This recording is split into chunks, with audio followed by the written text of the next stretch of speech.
Baik, Assalamualaikum warahmatullahi wabarakatuh. Waalaikumsalam warahmatullahi wabarakatuh. Waalaikumsalam warahmatullahi wabarakatuh. Baik, kita ulangi lagi dari awal ya. Ini perihal akad jual beli ya. Ya, mengapa kita menyampaikan atau membahas tentang materi ini ya.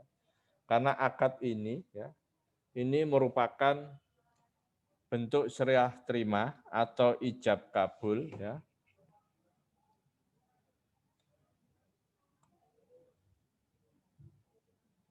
antara dua belah pihak atau lebih ya dalam untuk menjalankan transaksi. Nah, akad ini ya, ini haruslah sesuai ya dengan yang disyariatkan ya. Kemudian objeknya itu juga halalan thayyiban sehingga akan memberikan dampak yang positif, kemudian bisa memberikan berkah antara pihak-pihak yang melakukan transaksi atau akad. Kemudian harus dilakukan secara syar'i ya, dan diniatkan dengan permasalahan ibadah. Jadi jual beli itu juga diniatkan dengan masalah ibadah.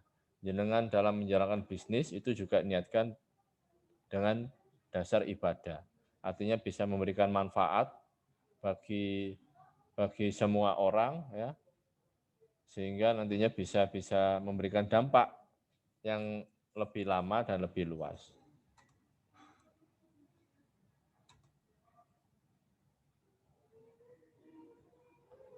Kemudian syarat-syarat akad ya, yang pertama harus saling paham dan saling ridho. Jadi harus bisa paham transaksi yang dijalankan, barang yang dijual belikan ataupun dalam permasalahan hutang piutang, syaratnya dan sebagainya. Ya. Kemudian menganut prinsip kebebasan bertransaksi. Jadi prinsipnya tidak ada paksaan dalam menjalankan akad. Kalau dalam bahasa hukum positifnya atau hukum formal yang ada di Indonesia, itu kita mengenal ada namanya prinsip pacta sunt servanda. Artinya masing-masing pihak itu mempunyai kebebasan dalam menjalankan perjanjian. Nantinya kita juga bisa lebih detail diskusi Pak, bagaimana tentang cara membuat perjanjian dan sebagainya, nanti bisa kita komunikasikan, kita bisa diskusikan. Ya. Kemudian bukan hanya katakanlah thayyib baik, tapi juga halal. Ya.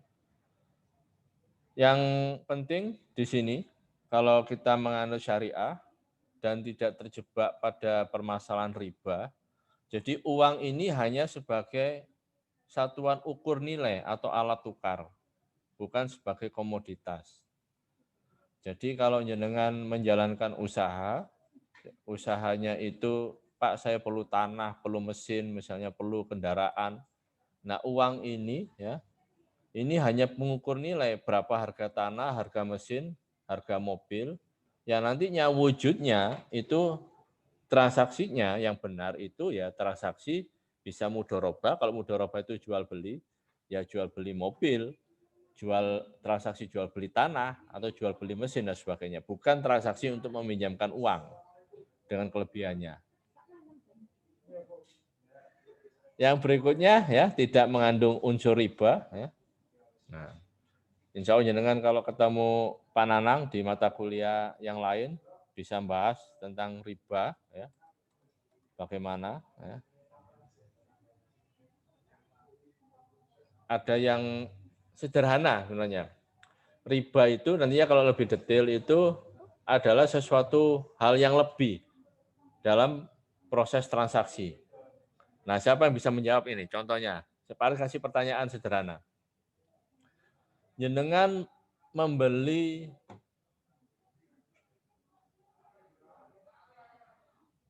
alat pembayaran e-tol dengan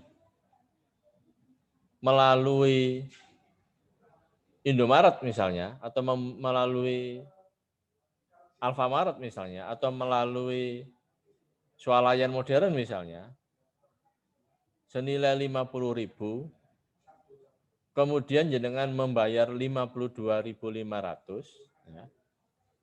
Apakah transaksi selisihnya 2.500 ini yang dikenakan biaya, yang disebutkan biaya administrasi, masuk dalam unsur riba atau tidak?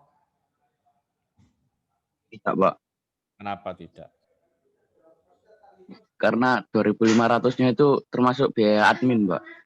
Nah, banyak yang memahaminya dia termasuk biaya admin. Nah, Pak Aris, contohkan yang sama, di toko yang sama, di tempat yang sama.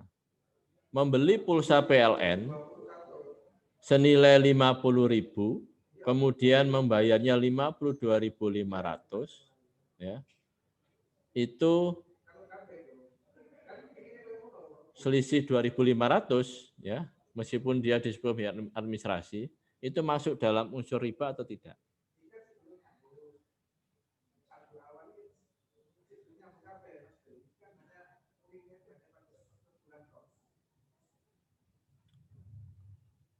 Halo, siapa yang bisa jawab? Gimana, Pak? Gimana, Pak, tadi, Pak? Tadi kan membeli etol ya. Nah, Ya. sekarang membeli pulsa PLN senilai yang sama, 50.000 dengan pembayaran 52.500, berarti ada selisih 2.500 marginnya untuk biaya administrasi. Ini masuk riba atau tidak?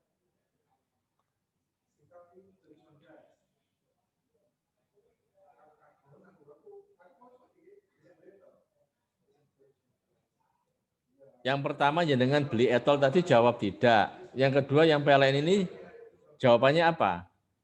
Masuk riba atau tidak?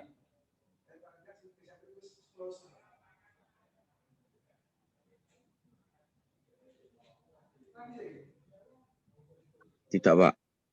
Tidak, dua-duanya tidak ya. Nah, padahal Iya. yang pertama ini ya, ini beberapa pendapat mengkategorikan sebagai riba. Karena uang ya, kan jenengan etol itu kan membeli uangnya kan untuk alat pembayarannya kan.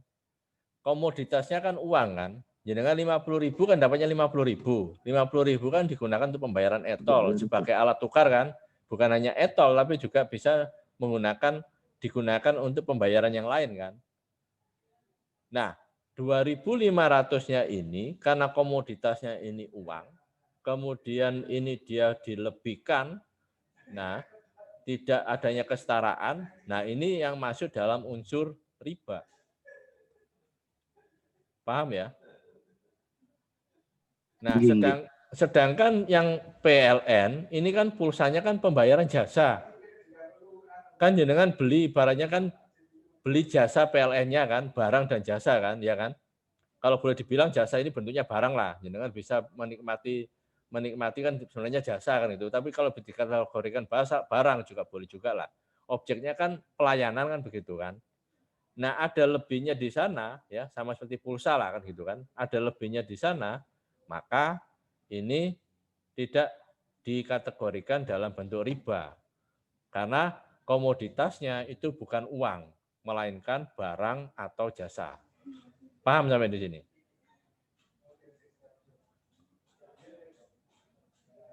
Paham, Pak. Paham ya? Nah itu. Nanti supaya jenengan tahu, nanti lebih detail. Oke. Makanya bisa lebih baca lebih detail lagi. Nah itu. Ya. Oke. Nah. Kemudian yang kedua, yang berikutnya, ini tidak mengandung unsur kezoliman. Ya. Kezoliman, ya, itu mungkin tidak ada kesetaraan dan sebagainya. Ya. Kemudian tidak mengandung unsur maisir ataupun horor. Kalau horor artinya tidak jelas. Ya. Nah, horor sesuatu yang tidak jelas. Nah, itu. Nah, itu. Ya, tidak jelasnya bagaimana, Pak? Nah, misalnya tidak jelasnya itu jenengan melakukan transaksi pembelian sepeda motor. Tapi jenengan tidak tahu hasil hasil dari sepeda motor itu apakah curian? Nah, itu. Apakah misalnya dia melalui kredit yang dia berbunga-bunga? Nah, itu kan juga tidak jelas itu. Benar nggak kehalalannya? Atau nggak usah sepeda motor lah, membeli minuman atau makanan. tapi kita nggak tahu statusnya itu halal atau tidak. Nah, itu. Nah, ini banyak orang Islam atau Muslim ini yang tidak sampai ke sana, tidak sampai detail memperhatikan hal-hal seperti ini. Jadi makanya ya, kenapa Pak misalnya Indonesia kaya itu tapi tidak bisa terwujud ya sebagai Indonesia yang kalau dalam gemar limpah roh jinawi. Ya bisa jadi karena memang unsur riba dalam transaksi kita melakukan jual beli itu masuk di sana. Sehingga Umar bin Khattab mengatakan kalau kita mau menjalankan bisnis harus paham tentang fikih muamalah dulu.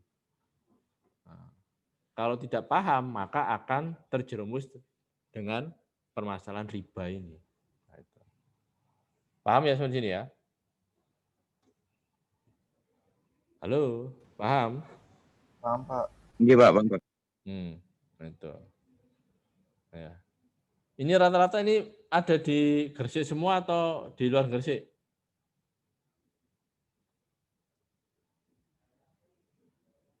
Gresik ujung, Pak. Di Gresik Selatan, Pak. Ya, insya Allah minggu depan kita adakan UAS video call aja lah. 7 orang aja lah.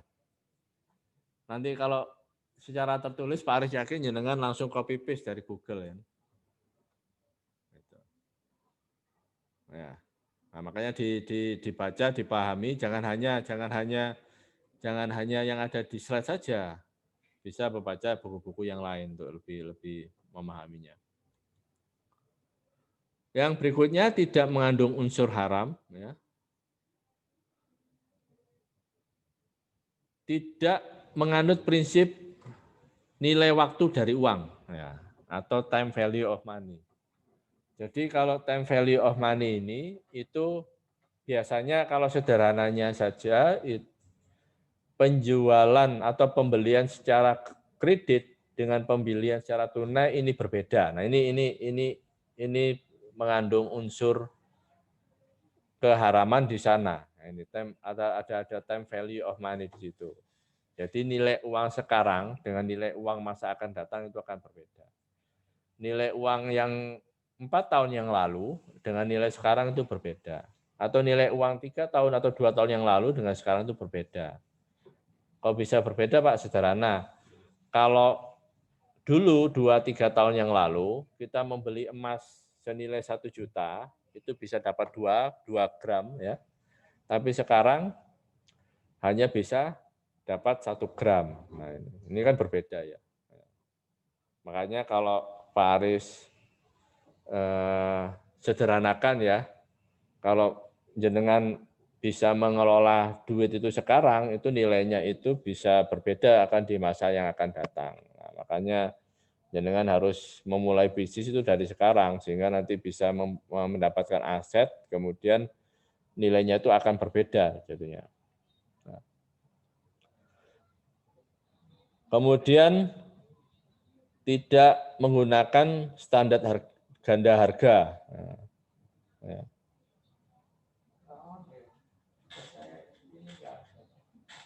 Tidak ada distorsi harga, ya. Kemudian tidak mengandung unsur kolusi dan suap menyuap atau riswa. Jadi kalau misalnya ini rekayasa penawaran sederhana, jenengan jualan, kemudian nanti ada orang yang pura-pura beli, padahal itu teman kalian sendiri. Nah, sehingga nanti bisa memancing pembeli yang lain. Nah, ini juga tidak diperkenankan dalam hal.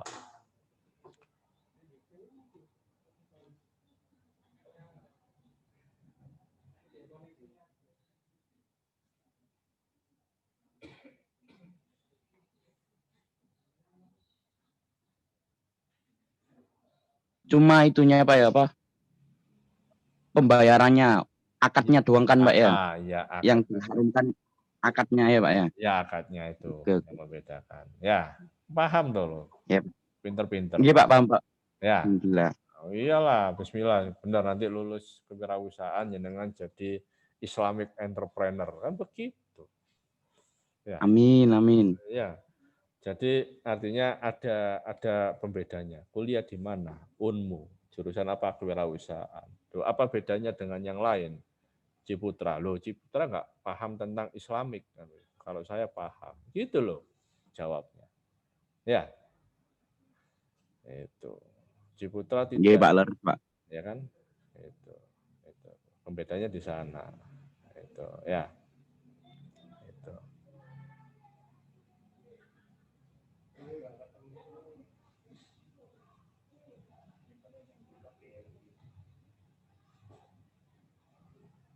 Baik, kita lanjutkan tentang akad ya atau proses ya untuk yang ada di bank syariah ya. Yang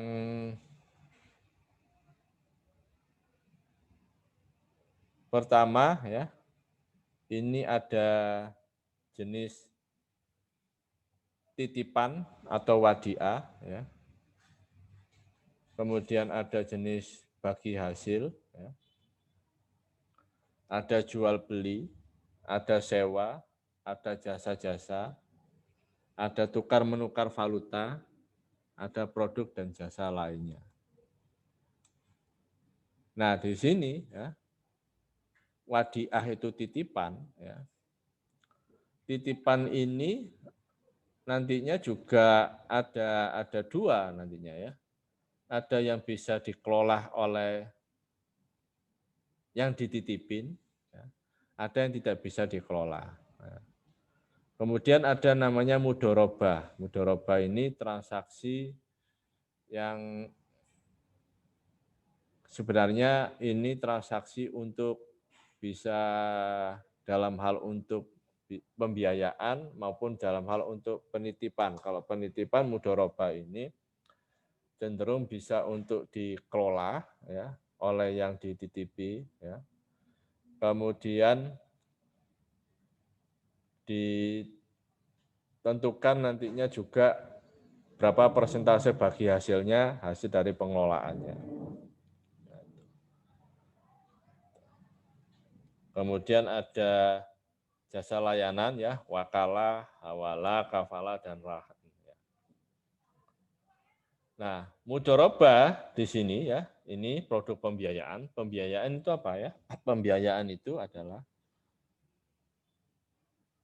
penyaluran dana pinjaman ya dari lembaga keuangan atau pihak perbankan kepada siapa ya?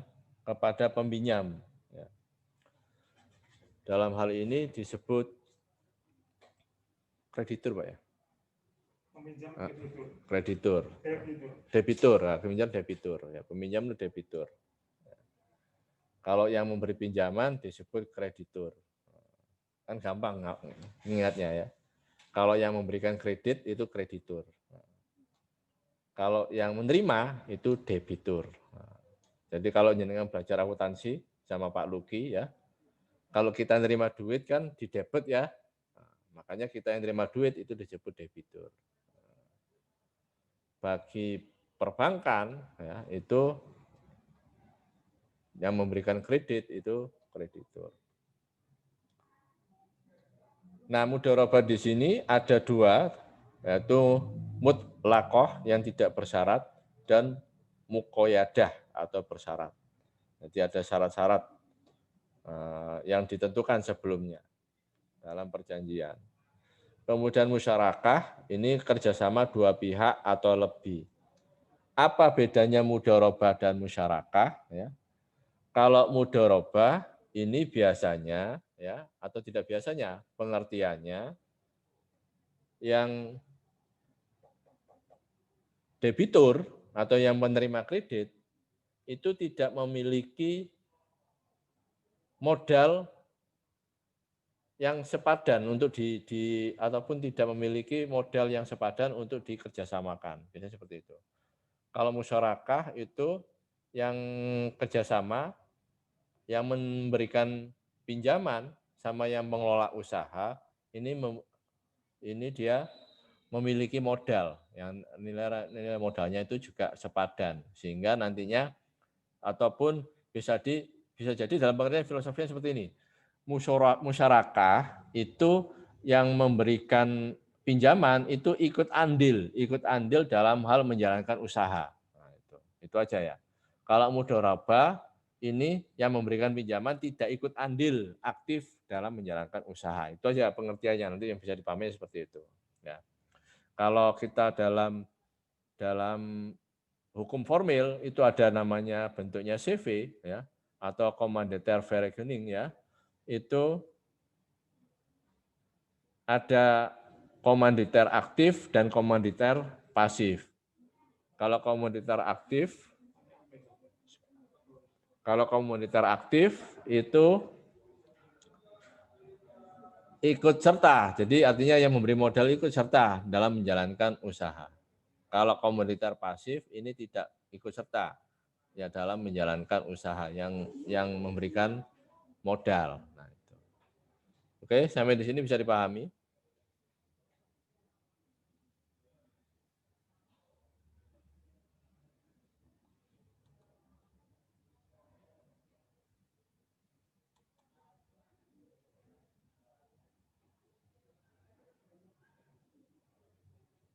Nah, di sini ya ada yang bentuk pembiayaannya ya. Ini bentuknya untuk biasanya transaksinya yang dilakukan itu transaksi jual beli ya, atau bai ya. Jadi contohnya saya mau mengembangkan usaha, butuh mesin. Ya. Maka pihak perbankan itu yang membelikan mesin, kemudian transaksinya jual beli, menjual kepada kita dengan margin tertentu. Dan kita membayarnya secara berangsur itu dengan harga plus margin yang telah ditetapkan. Nah, itu. Jadi bukan ngasih uang secara langsung, sebenarnya seperti itu. Tapi biasanya pihak perbankan syariah itu melakukannya dengan jalan memberikan surat kuasa kepada debitur untuk pembelian mesin tersebut. Nah, nantinya setelah diberikan uang, debitur itu akan membelikan mesin. Nah, mesinnya itu nanti dilaporkan kepada pihak kreditur. Nah, ini biasanya dilakukan oleh perbankan syariah ini seperti ini. Nah, ini bisa menjadi perdebatan panjang ini. Apakah proses ini sah, halal, atau masuk di dalam bentuk haram dan sebagainya, ini prosesnya panjang ini tentunya. Mungkin kita belum makomnya untuk duduk di sana itu. Mau kita hadis saja nggak hafal kok mau sampai ke sana itu ya. Nah, ini yang pengetahuan yang perlu kita pahami tentang proses pembiayaan dalam perbankan syariah.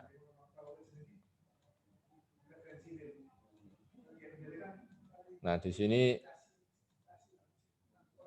kita bisa pahami ya, ada skema operasional bank syariah, ada bagi hasil ya, mudharabah, musyarakah ya. Yang mudharabah tadi sudah Pak Aris jelaskan ya.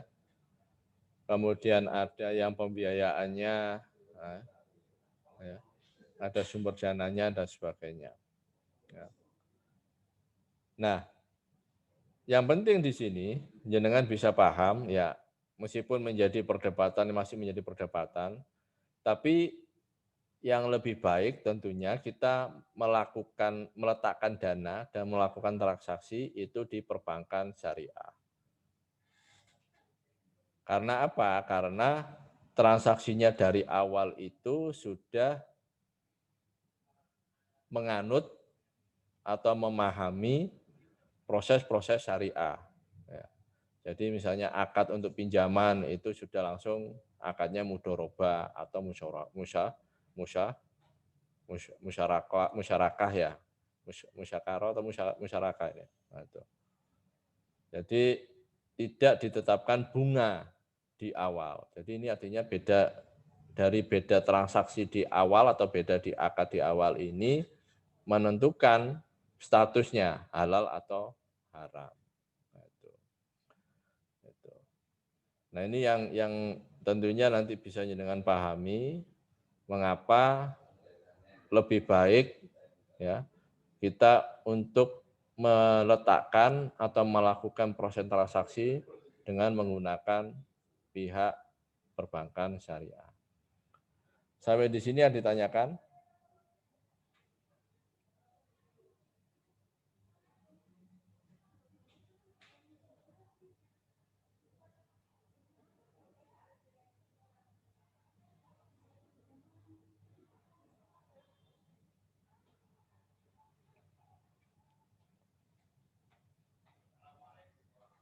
Kalau tidak ditanyakan, Pak Aris tutup dulu ya. Kita lanjutkan diskusi di WA Group ya. Pak. Ada yang sudah. Assalamualaikum Pak. Ya monggo. Pak mau tanya, Ya, UASnya silakan. itu dimulai materi pertama atau gimana Pak? Pribadi aja Pak. Iya, Atau Pak pribadi? dari pertama. Oh begitu, iya Pak, makasih. Ini namanya UAS ya. Yang pertama ya. Ya siap-siap ya untuk bisa lakukan video call. Oke. Ya, Pak. Insya Allah Pak. Baik, ada tanyakan lagi?